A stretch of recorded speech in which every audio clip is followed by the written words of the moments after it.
सेझिया पोयावत भातार सामान पसुत जाता। तो भाई पीके संतान तरफ फिर से दिल से स्वागत है भाई, फिर से जबरदस्त बेहतरीन मऊगाई भड़वाई घटिया असली गाना भाई लेकर आए भाई लोग।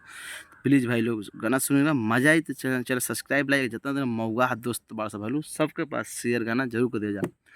एगो मेहरारू कहतिया नया नया बियाह भइल बाटे, ओकर मर्द बा साला लेते नइखे, पता ना सामान नइखे कि सामान कमजोर बा कि छोट बा का जाने का मतलब लेते नइखे।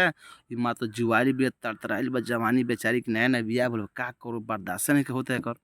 मजबूरी में अपना सखी से एगो कहतिया अपन दुख दर्द का करो जा भाई लोग, बड़ा तकलीफ बा मौगी के। तो कहतिया ठीक बा सखिया से, हरे पानी बिन जवानी तड़प तड़प के सूख जाता, पानी बिन जवानी तड़प तड़प के सूख जाता, सेजिया पोयावत भातार सामान पसुत जाता। अरे सेजिया पोयावत भातार सामान पसुत जाता। अरे ऐसन मरद से एकदम मन हमार उठ जाता, ऐसन मरद से एकदम मन हमार उठ जाता, सेजिया पोयावत भातार सामान पसुत जाता।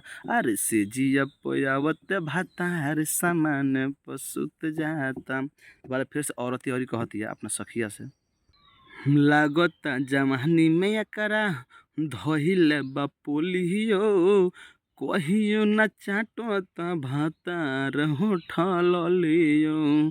लागता सामाने में एकरा मरले बा पोलियो, कहियो भातार न चाटता होठल लियो।